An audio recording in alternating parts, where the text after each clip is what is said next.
Welcome to Donmar TV News Channel. Ipaubaya umano ng COMELEC sa mga stakeholders at qualified organizers ang mga debate para sa presidential at vice presidential debates sa darating na halalan.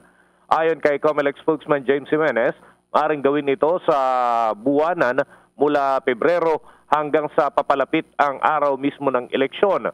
Maaari niyang magsimula ito at kailangan lamang maihanda yung mga tanong at gayon din yung mga pamamaraan at ang venue. Gagabay lamang ang komisyon upang mapairal pa rin ang angkop na hakbang, lalo't ito ay bahagi ng election-related activities. Ilan sa mga interesado para sa presidential debates ay ang mga election watchdog, may mga universidad at grupo rin ng mga negosyante na nais mag-organize ng nasabing aktibidad. Pero dahil sa umiiral na COVID-19 pandemic, ring gawin ito ng online o kaya naman ay ipon sa isang venue, ngunit ito ay naka-live sa iba't ibang platform. Ang ilan sa mga nais na sanang masimulan ang debate noon pang nakalipas na taon, ngunit hindi naman ito maisagawa dahil nga sa wala pa ang official list of candidates at wala pa rin ang pinal na itsura ng balota na gagamitin sa darating na halalan. Nabatid nga Bombo Gerald na 10 yung nananatili bilang kandidato sa pagkapangulo, 9 sa pagka-vice presidente at 64 para sa pagkasenador. Ngunit yung debate para sa senador ay maliit ang tsansa na may sa katuparan nito, maliban na lamang sa iba pang mga grupo na interesadong gawin ang isang hiwalay na debate para sa mga tumatakbong senador. Bombo Dennis. Yes, Bombo Gerald. Medyo mahirap yata ngayon, mga ilang serye ng debate ito, Bombo Dennis, dahil noong nakaraang mga eleksyon ay medyo marami-rami itong ipinatupad na debate dahil wala pang pandemic. Ngayong pandemic, Bombo Dennis, paano to? Iyon nga yung mga options na lamang na nakikita ngayon. So far, Bombo Gerald, yung online na pamamaraan. Halimbawa, via Zoom, kung sakasakali. Kaya lang, ang gusto kasi nila, syempre yung mga organizer, ilan sa mga nais matiyak dyan, yung walang ibang nagdidikta doon sa kandidato. Tama. Siya yung mismo sumasagot doon sa mga tanong.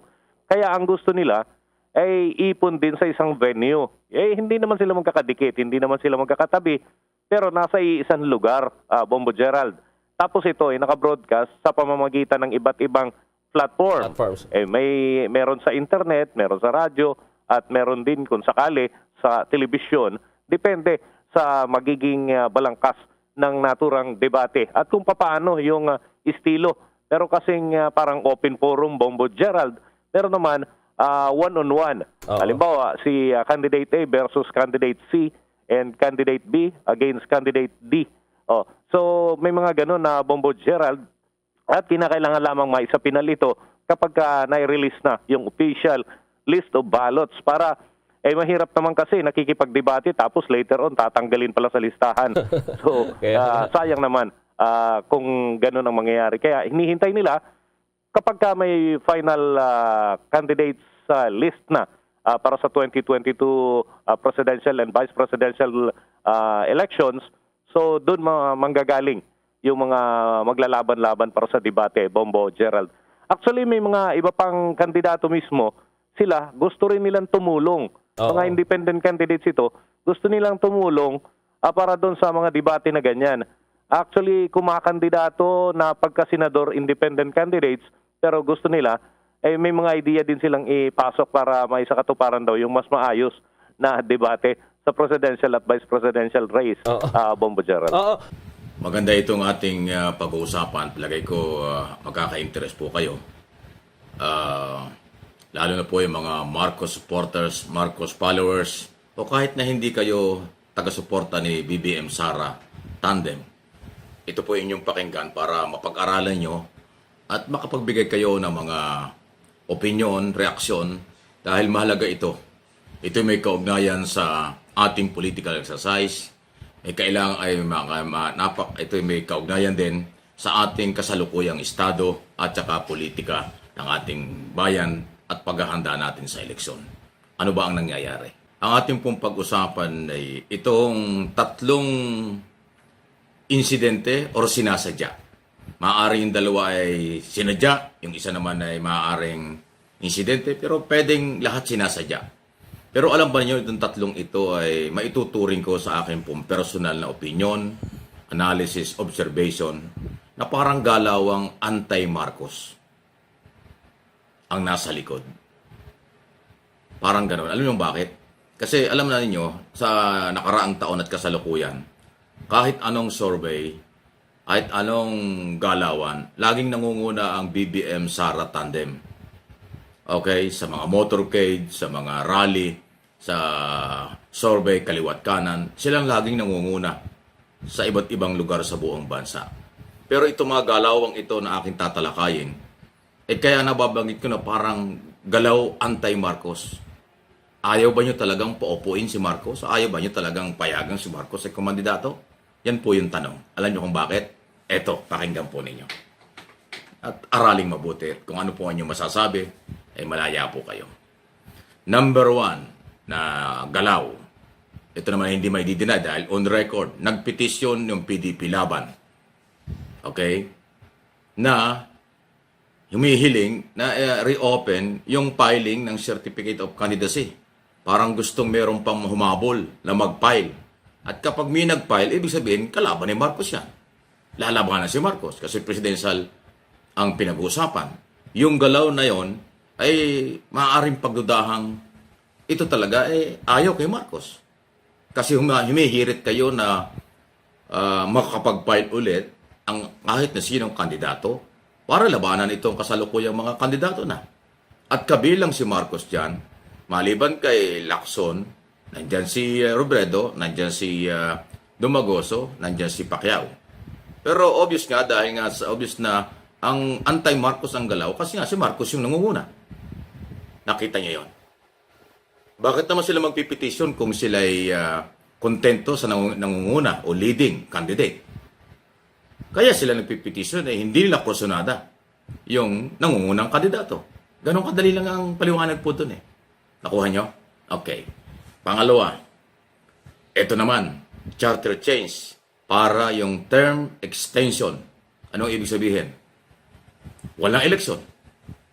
Kung babaguhin ang saligang batas, tuloy-tuloy na nakapwesto ang lahat ng nakaupo sa gobyerno ngayon, mula Pangulo hanggang konselor, kasi kung babaguhin ang saligang batas. Term extension nga ang gusto Nagalaw nung 3rd District Congressman Dong Gonzales ng Pampanga. Okay? At umamin sa aking interview na siya ay membro ng PDP Laban. Pero hindi ko sinabing ito ay galawan ng PDP Laban. Siya lang ay member ng PDP Laban. Hindi natin alam kung ito ay personal o ito ay galaw ng buong partido. Term extension. O nakita nyo. Pag ganyan ang galaw, ibig sabihin ayaw din nila ng nangungunang kandidato. Kaya gusto nila ay baguhin ang batas. Walang eleksyon at tuloy-tuloy ang maligayang araw nakapwesto. Yun. Napakasimple. Kung gusto nila yung mga leading candidate, hindi kayo gagalaw ng ganito. Nakuha nyo? Ang linaw, di ba? Okay. Isyong politika yan. Nasa inyo na po yan. Hindi ko pinagbibintangan totally ang PDP Laban na yan ang mga plano. Pero kung i-assess natin ang galawan nila, lahat tayo entitled mag-aral at sumuri ng galaw, baka kakaiba, hindi ba? Inuulit ko, malinaw ang mensaheng yan, ayaw nila ng leading candidate. Gusto nilang labanan ang leading candidate. Gusto nilang pigilan ang nangungunang kandidato. Yun, more or less ang dating. Kayo, yun din ba ang inyong observation? Palaya po kayo, mga nanonood. Pangatlo, ito, hindi ko alam kung sino, kaya under investigation. Ito, matindi. Merong motibong gagawing masama yan. Hacking, nahack. Hinak ang mga record ng COMELEC. Ano ito? Hindi mo naman ihahack yan kung wala kang planong masama. Ba't mo ihahack yung record ng COMELEC kung wala kang gagawing masama? At ano ang masamang plano sa ganyan? Isabotahe ang eleksyon. Yun ang isang agenda dyan. Inuulit ko, hindi ihahack ang record ng COMELEC kung wala kang intensyon o kung wala kang plano. Ngayon, hindi naman natin alam kung sinong gumawa. Ibang issue yan. Kaya dapat ay liwanagin. Although may sinabi ng COMELEC na wala namang nawala, ay sabi lang nila yon. Anong pagpapatunay na walang nawala? ay may nagpapatunay na may nahak.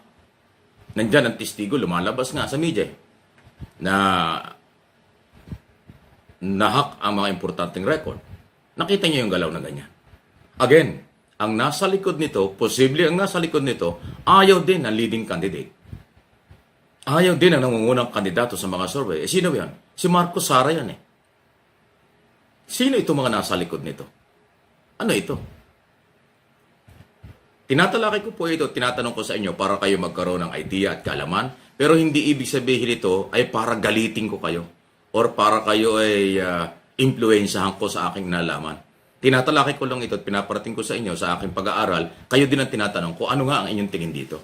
Mga followers, supporters at mga viewers. Pwede kayo mag-react, comment sa bagay na ito. Mga sensitibong issue ito. Just imagine 4 months na lang mag-e-eleksyon na naglalabasan ito. At itong pag-hack na ito, totoo man o hindi, pero may nagsasabing totoo. Kailangan malaman ito. Sino ito? Anong record? Inside job ba ito? Or gawa ito ng tagalabas na sindikato? Alam niyo, ang pag-hack ng mga record ng COMELEC, pwedeng yan gamitin. Dalawang pwedeng, kung ito'y sindikato, may nag-utos sa kanila, binayaran sila. Kung inside job naman, may connection sa loob, yung gumawa nito, pero babayaran din yung gumawa para dahil sa pagkuha ng record. Masabotahe yung eleksyon. Again, ang gumawa nito at nagpagawa nito, hindi ito gagawin ng leading candidate, supporters. Laging ang gagawa nito yung ayaw nila na merong manalong sa tingin nila hindi karapat-dapat, kaya gusto nilang isabotahe. Sensitive po itong isyong ito, hindi biro. So, again, malaya kayo, mga Pilipino, dito at sa abroad na aralin itong mga galawang ito. Sabi ko naman sa inyo marami pong pwedeng mangyari habang papalapit ng eleksyon. Noong nakaraang taon pa sinabi ko. At ito unti-unti na lumalabas. At yan man po ang aking pinapangako sa inyo. Binabantayan ko, inaaral ko, sasabihin ko sa inyo kung anong observation, opinion ko sa mga galawang ganyan.